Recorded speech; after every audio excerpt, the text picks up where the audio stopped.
Welcome to the Q&A for December that's coming out in the middle of January because I'm completely incompetent and forgot that the Q&A was supposed to come out this month. So, sorry about that. Anyways, better late than never, we're here. So I suppose that's really what matters. First question of the day comes from Valid Soft Gaming, and they say, I'm not really sure if you already answered this in an earlier Q&A video, but still, how has YouTube impacted your life and you as a person? Well, this is a pretty interesting question to answer, and I mean, the real answer is that it's completely changed everything about my life, entirely. Like, it entirely altered the course of my life and put me in a position that a few years ago, I never would have even begun to imagine that I would be in. I think it's probably pretty safe to say that my life kind of revolves around YouTube more than anything else.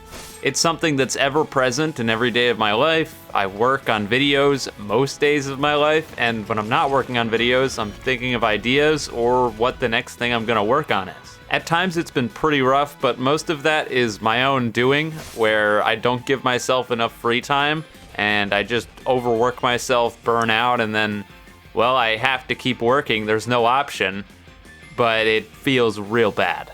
I've got a pretty good thing going, despite the fact that I feel stuck sometimes. And I think while the overall impact is positive, the whole YouTube thing isn't exactly all it's cooked up to be, which you'll probably hear in a lot more places than just here. It's not all sunshine and rainbows, let's just put it that way. That being said, without it, I don't know where I'd be. So I am grateful for the entire opportunity. The next question is from Troubler, who asks, will we ever get to see more of your life behind the scenes? Completely understand that you may want to keep things private, just thought it'd be an interesting question.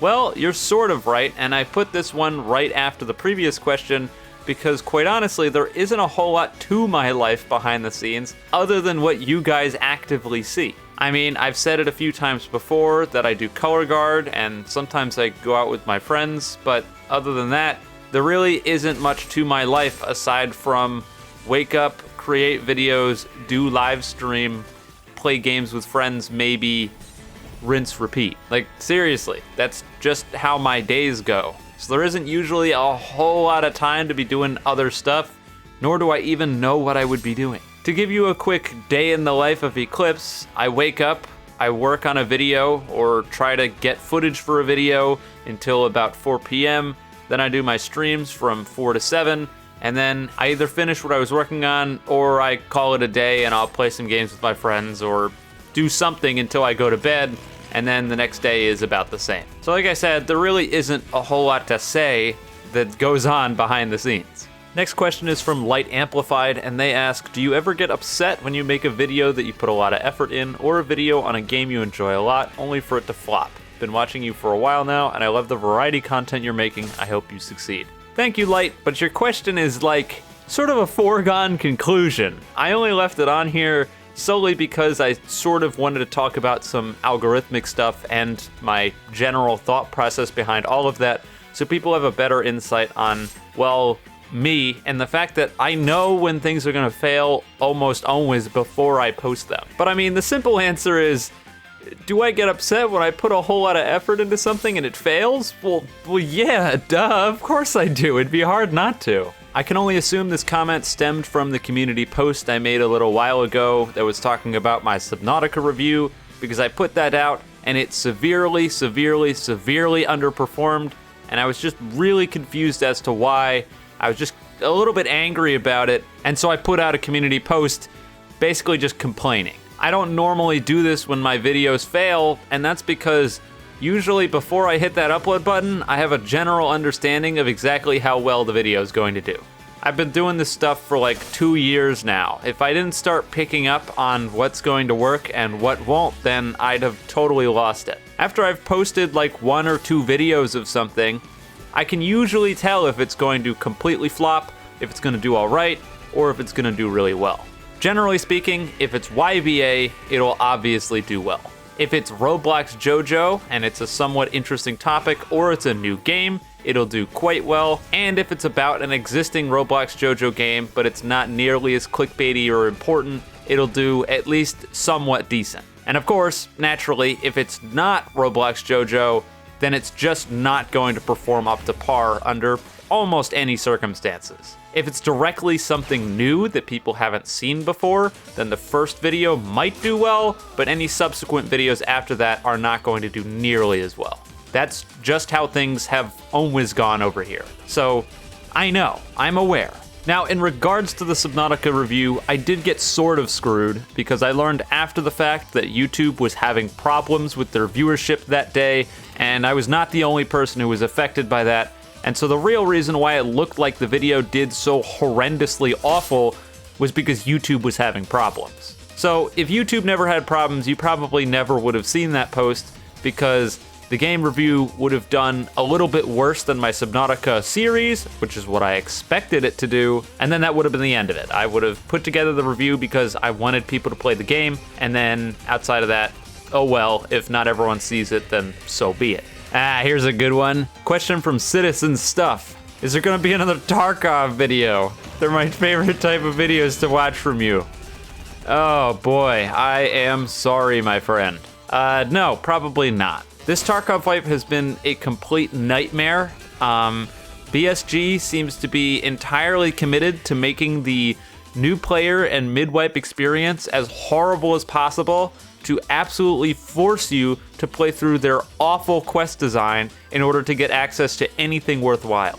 So on top of Tarkov videos being a total nightmare to make, a total nightmare in terms of views, now it's a total nightmare to play the game. As much as I like to go in and shoot like 400 bullets into someone's chest with shitty ammo and it just bounces off, they laugh at me and shoot me once in the head. Yeah, not so sure I want to be doing that. The performance this wipe is worse, the audio this wipe is worse, the map I've barely even played because the FPS is so shoddy I just can't be bothered. And overall, especially after Call of Duty's DMZ mode has come out and showed me how much fun a game where you can actually play within a reasonable amount of time, and not only play within a reasonable amount of time, but reliably play with friends and have them not get knocked out of the match 5 minutes in and then have to sit and wait for 15 minutes. The odds of Tarkov coming up this year, yeah, I don't know about that. My friend Bundy is always trying to get me to play, so I've played an alright amount of this wipe. I think I'm like level 15 or 16, but even still, it's almost like a chore to play at this point. I've played over 3,000 hours of Tarkov. That's a lot of Tarkov. I think it's my most played game of all time, and Battlestate Games just does not care about the new players or really anything at all. Any kind of people who aren't just spending hours and hours and hours and hours and hours grinding up to the max level traders, they don't care about. Why? I'm not sure, but that seems to be the mindset they're under, and that's what they've been running with. So will you see another Tarkov video? I sorta doubt it. I wouldn't hold your breath. Now here is the clickbait for this Q&A, which will hopefully pull in some views, and I put it in the middle, whereas I probably should have put it at the end, you know, watch time and all that, but too late now. Person Man says, considering the time that has passed and the things that are being changed, are you considering coming back to YBA anytime soon? If not, why? What do you think they have left to improve on? Yeah, no. A lot of people don't understand why I left. Still, to this day, I'm not sure how you could have seen any of the videos I put out talking about why I left. I would have assumed that people could figure this out on their own, but it seems that the critical thinking skills of people in the YBA community is a bit lacking. Maybe linked to their overall age, wouldn't be surprised. But you guys know that I didn't quit YBA because of the game, right?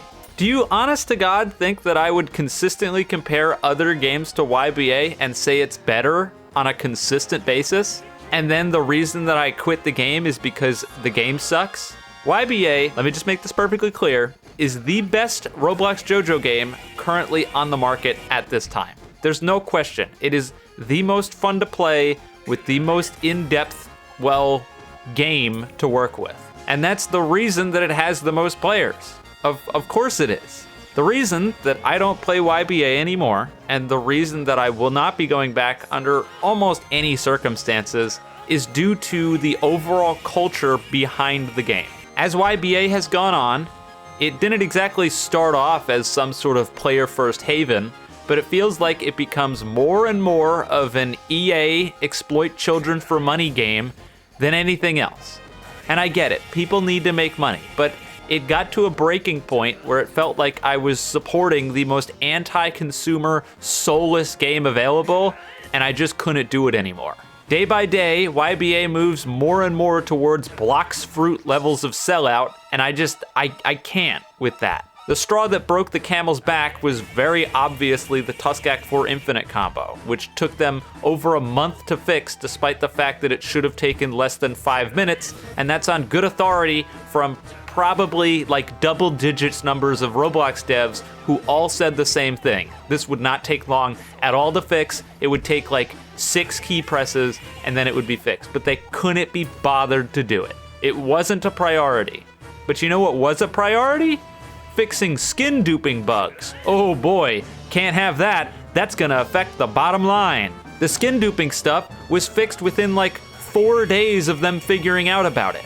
So why the hell could they not have fixed the actual game-breaking bug that completely ruined the game for a month, but immediately put all jets on blast in order to fix the skin duping bug? Well, it's easy. It's because they don't care about the players, they only care about the money. I made a joke on my stream a little while ago when people asked about this, and I said that Uzu was an EA-created android who was developed specifically with the purpose of exploiting children for money. And it would be hard not to get that impression when the guy is basically a ghost, doesn't say anything to anybody, and then just sort of shows up every once in a while, fixes stand duping bugs, and then disappears again. This is all on top of the fact that these jackasses have left free spec storage out of the game for ages, and the literal only reason that they would do that is in order to get people to buy the style storage game passes. There's no excuse at this point. It's been like 2 years. Why even have the slot there if you're never gonna be able to get it? They might as well remove it completely. So no, I don't have any plans to go back to YBA whatsoever. I know full well that there's no way that they're gonna change their base mindset when it comes to creating this game and suddenly start caring about the players. They're not. They only care about the money, and as long as they only care about the money and don't give a shit about their players, I don't give a shit about the game and I'm not gonna play it. Moving on, I saw an interesting comment from Green Falcon who said, "Do you think a JoJo game would be good if the combat system was based not on cooldowns but physical capability? For example, an impale from King Crimson could be used repeatedly with no time in between uses because it is physically capable of doing so. Of course, there would need to be a drawback to having such a move, such as having a longer windup or less strength if used in rapid succession." And this is something that I think was interesting, and I'm surprised that we haven't seen it before, mostly because this is how normal, like, real fighting games work.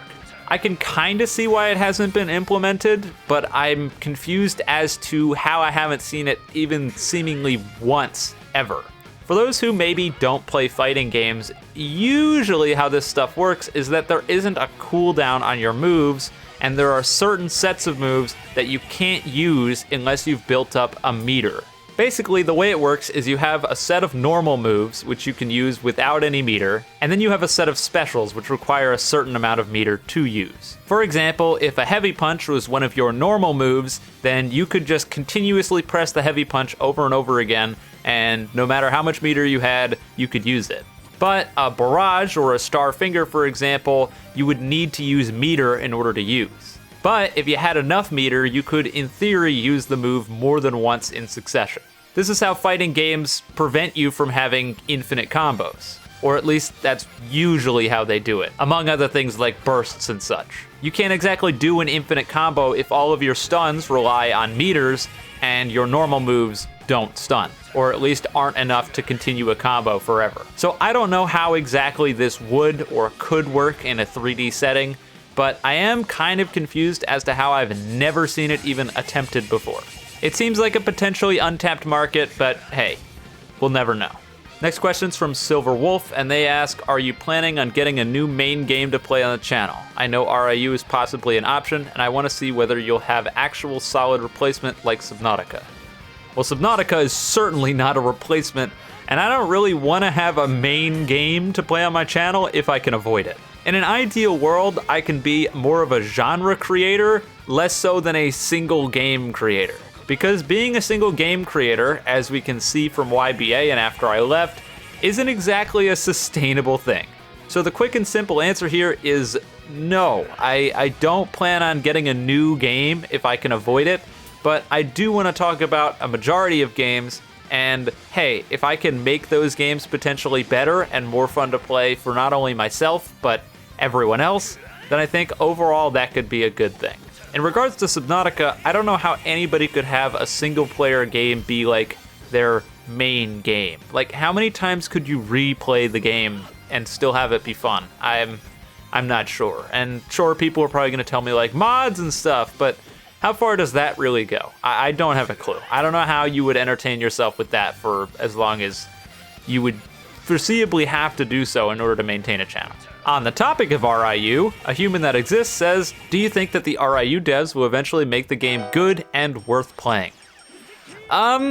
Still not sure on that one, if I'm gonna be honest with you. The thing about RIU is that I feel like there's two very large problems behind the scenes that potentially can't be fixed or won't be fixed. Number one is a stubbornness from the devs in order to not fix things that really need to be fixed because, I don't know, maybe they just feel like digging their heels in and they really like those things, even though they clearly provide nothing.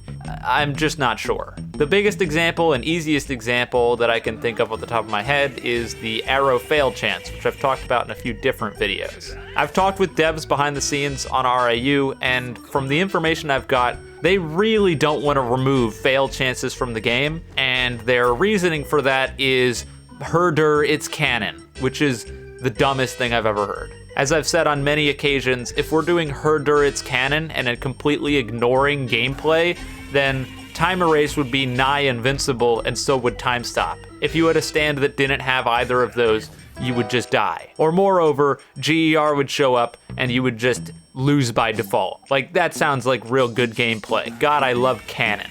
The reality of game design is that while canon's cool and all, it heavily needs to take a back seat in order to make better gameplay. If having mechanics abide by the canon actively takes away from the game, then it's not something that you should have abide by the canon. But that being said, I don't know if the whole canon argument is just an excuse to try to go, we don't want to fix it, so we're leaving it the way it is, or if they truly believe that, in which case it's an extremely flawed mindset, and I've said it many times. Now, the other big issue is that I have a very hefty suspicion that the code base behind RIU is a very large mess of spaghetti code, and that's the reason that we see a lot of the issues and errors that we do. And I'm not a coder, but I've talked to some of my friends that do code, and that's the general consensus that's been came to. I might be totally wrong. You can tell me if you know the real answer if I'm totally wrong, but I base a lot of this off the fact that if you're in a Roblox Unbreakable server that's been active for like 45 minutes, the game is already basically shaking itself to pieces. Whether that means that there's just too much going on in the map, or if it's a memory leak that makes it so that the longer the game goes on, the less stable it becomes, I'm not entirely sure. But what I can tell you is that inside of the main game especially, combat derails very quickly. It becomes a janky mess of attacks lasting way longer than they should, and hitboxes being a total disaster, and overall things just not working the way they should. And if they don't get a grasp on those kinds of behind-the-scenes technical issues, then the game is never gonna feel good. So do I think that they'll eventually make the game good? I think they can, but I don't know how likely it is that it's ever going to be able to measure up to some of the other games in the genre. I hope it does, and I hope I'm wrong, but that's how I feel about it. Next is from John Dre Plays, who says, when editing in your music, do you already know what to add at certain moments or only after the fact? Also, you have nice taste in music. Thank you, John Dre. And to answer your question, well, I've been doing this for a while, so I usually know what music that I have access to. And so I guess what it comes down to is I go through the video, and when I get to a certain point that I think that music is important or know what I want to put in there, I will. If you're asking whether or not I know what music I'm going to use while recording it, absolutely not. But when I go back through and do the edit, I usually have a general idea of what to use when, just based off of what's worked in the past. Editing music can be kind of tricky sometimes because I've still yet to determine whether or not it's worth putting it in during the time that I'm going through and recording voiceover, or if it's better to go back and do all of it after the fact.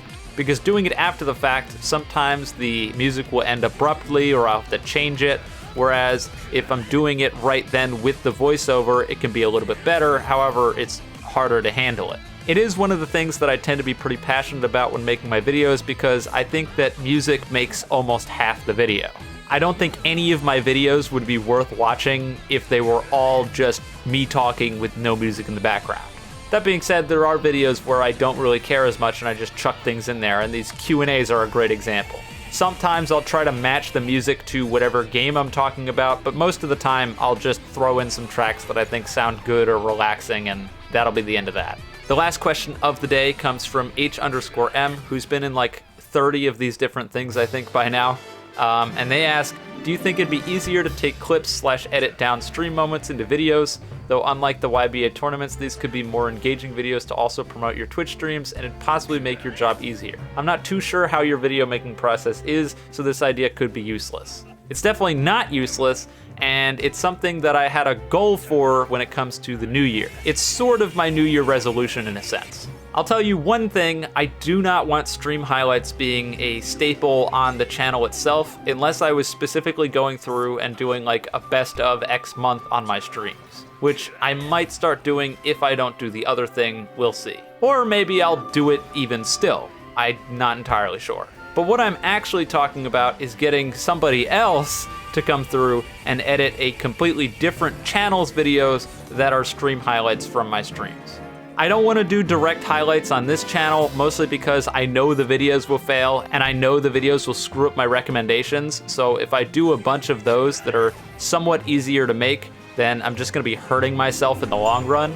But I do think that my streams are sort of an untapped potential where it's like 3 hours of content that just isn't getting used. So you're probably wondering, well, why haven't I gotten an editor to do this before? And the main reason is I didn't know the logistics of it, still don't. And also, I didn't know how the hell I'd pay them.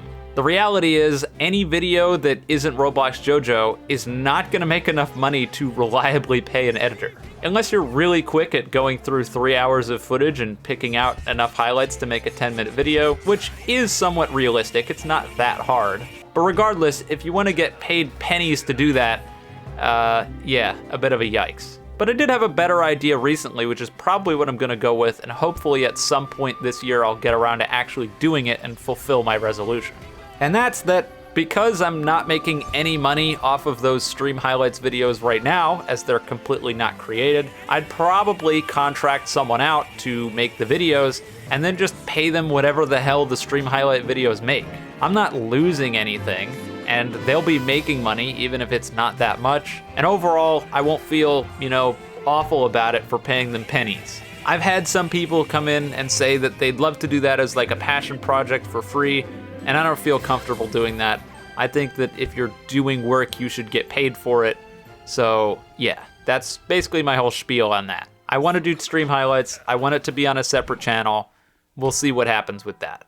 But that's the end of the Q&A video. That's all the questions that I had for this month. Hopefully you'll see another one of these videos somewhat soon, considering the fact that I started this in the middle of the month, so you have a whole lot less time to wait. And as always, when I go to make those videos, I do a community post, so don't bother leaving your questions in the comments here. I probably won't read them. But regardless, that's all for today's video. So if you enjoyed the video, you can leave a like, subscribe.